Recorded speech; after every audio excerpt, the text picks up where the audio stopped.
ചൂരൽമലയും അതിൻ്റെ സമീപ പ്രദേശങ്ങളും വലിയ തരത്തിലുള്ള ദുരിതം ഇപ്പോഴും നേരിട്ടുകൊണ്ടിരിക്കുകയാണ്. കഴിഞ്ഞ ദിവസം ഉണ്ടായ ഉരുൾപൊട്ടലും അതിൻ്റെ തുടർ സംഭവ വികാസങ്ങളും ഒക്കെ എല്ലാവരും അറിഞ്ഞിട്ടുണ്ട്. നമുക്ക് ഇപ്പോൾ ദൃശ്യങ്ങളിൽ കാണുന്നത് ഇവിടെ വെള്ളരിമല വില്ലേജിന് പിറകിൽ നടക്കുന്ന തെരച്ചിലാണ്. കഴിഞ്ഞ ദിവസങ്ങളിലൊക്കെ ഇവിടുന്ന് നിരവധിയായ മൃതദേഹങ്ങളാണ് കണ്ടെടുക്കുന്ന സാഹചര്യം ഉണ്ടായത്. ഇന്നും ഒരു മൃതദേഹം കണ്ടെടുക്കുന്ന അവസ്ഥയിലേക്ക് കാര്യങ്ങൾ എത്തുകയും ചെയ്തു. ഇപ്പോൾ ആ JCB അല്ലെങ്കിൽ ഹിറ്റാച്ചികളൊക്കെ പ്രവർത്തിക്കുന്ന ഇടത്ത് ഒരു വീടുണ്ടായിരുന്നു എന്ന് പറഞ്ഞാൽ വിശ്വസിക്കാൻ കഴിയുമോ എന്നുള്ളതാണ് പ്രധാനപ്പെട്ട ചോദ്യം. എന്നാൽ അവിടെ ഒരു വീടുണ്ടായിരുന്നു. ആ വീടിൻ്റെ ഉടമസ്ഥൻ എനിക്കൊപ്പമുണ്ട്. അണ്ണയ്യ ചേട്ടൻ.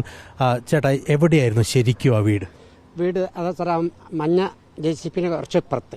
അതായത് നമ്മൾ ഇവിടെ കാണുന്ന ഫസ്റ്റ് JCB, രണ്ടാമത്തെ JCB. ആ രണ്ടാമത്തെ JCB നിൽക്കുന്നിടത്തായിരുന്നു വീടുണ്ടായത് സാറേ. അവിടെ നിന്ന് ഞാനും എൻ്റെ ഭാര്യയാണ് താമസം. ഞങ്ങൾക്ക് ഉച്ച വരെ ഇവിടെ വെള്ളം വന്നുകൊണ്ടുണ്ടായി. അപ്പോൾ ഞങ്ങൾക്ക് സംശയം പറഞ്ഞ് നമുക്കിവിടെ ഇരിക്കേണ്ട, മേലെ പോകണം എന്ന് പറഞ്ഞ് അങ്ങനെ ഞങ്ങളെ സാധനമൊക്കെ വീട്ടിന് മേലേക്ക് കയറ്റി വെച്ചിട്ട് ഒരു 6 മണിയാകുമ്പോൾ ഞങ്ങൾ ഇവരത്തൊക്കെ പോയി പറഞ്ഞു, അയൽവാസികളുടെ നമുക്ക് ഇവിടുന്ന് മാറി താമസിക്കണം, ഇവിടെ നിൽക്കരുത് എന്ന് പറഞ്ഞു. നിൽക്കണ്ടെന്ന് പറഞ്ഞപ്പോൾ അവരെല്ലാവരും നമ്മളെ വാക്ക് കേട്ടിട്ട് ഇവിടുന്ന് മാറി താമസിച്ചു. പക്ഷേ ഞങ്ങളെ പട്ടികളെയും പൂച്ചകളെയൊക്കെ എടുത്തിട്ട് ഞങ്ങൾ അടുത്ത വീട്ടിൽ കൊണ്ടുപോയി. എൻ്റെ മരുമകൻ മെമ്പറാണ് സുകുമാരൻ, അവരെ വീടാണ് നിൽക്കുന്നത്. ആ വീട്ടിലേക്കാണ് ഈ പ്രദേശത്തുള്ള എല്ലാ ജനങ്ങളെയും കൊണ്ടുപോയത്. അവിടെ പോയി താമസിച്ചു. അതുകൊണ്ട് വലിയ ദുരന്തമില്ലാതെ ഇവിടുന്ന് കഴിച്ചില്ല, ജീവഹാനി സംഭവിച്ചില്ല. വീട് പരിപൂർണമായിട്ട് വീട് പോയി. ഈ ഭാഗത്ത്, ഈ വില്ലേജ് ഭാഗത്ത് ഈ വീടുകളെല്ലാം ഇനി താമസിക്കാൻ പറ്റാത്ത പോലെ ആയി. അതായത് ഇനി തിരിച്ചെടുക്കുക എന്ന് പറയുന്നത് സാധ്യമല്ല. കാരണം ഇനി ഈ മരങ്ങളൊക്കെ ഞങ്ങളെ കൊണ്ട് എന്ത് ചെയ്യാൻ പറ്റും?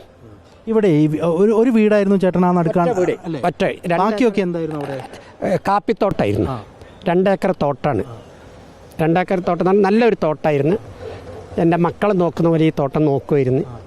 അതുപോലെയാണ് ഉണ്ടായ സ്ഥലത്ത് ഇപ്പോൾ ഒരു പുല്ല് പോലും കാണുന്നില്ല. അതായത് ഒരുപക്ഷെ ആ വീട് നഷ്ടപ്പെട്ടതിലായിരിക്കില്ല ചേട്ടന് വിഷമമില്ല. വീട് നഷ്ടപ്പെട്ടതിൽ എനിക്ക് വിഷമമില്ല. പക്ഷേ തോട്ടം പോയാലാണ് എനിക്ക് വിഷമമുള്ളൂ.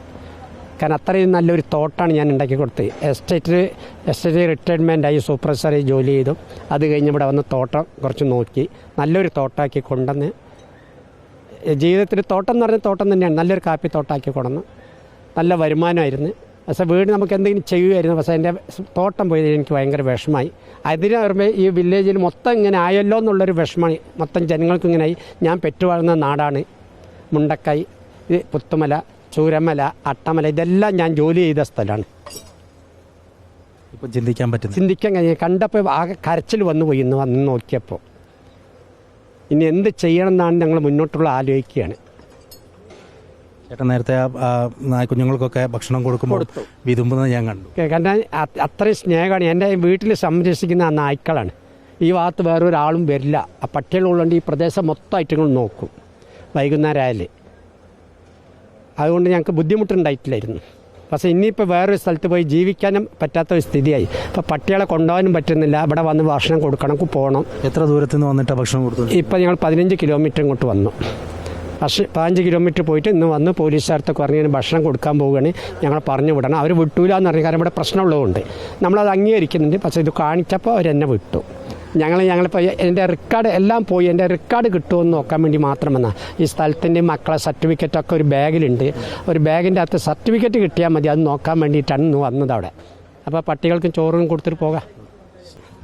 ഇങ്ങനെയാണ് നിരവധിയായ മനുഷ്യർക്ക് ഉള്ള ബുദ്ധിമുട്ടുകൾ. ഒരുപക്ഷെ അണയച്ചേട്ടൻ പറയുമ്പോൾ ഞാനിങ്ങനെ ഒന്ന് ചിന്തിക്കുകയായിരുന്നു, ആ കാണുന്ന മേഖല മുഴുവൻ പൂർണ്ണമായും പച്ചപ്പായിരുന്നിരിക്കണം. കാരണം കാപ്പിത്തോട്ടം ആ അർത്ഥത്തിൽ അങ്ങനെ പച്ചപ്പണിഞ്ഞ് നിൽക്കുന്ന ഒരു ഭൂമികയാണ് ഇപ്പോൾ ഇങ്ങനെ യന്ത്രസാമഗ്രികൾ കൊണ്ട് ഉഴുതുമറിച്ചിടേണ്ട അവസ്ഥയിലേക്ക് എത്തിയിരിക്കുന്നത്.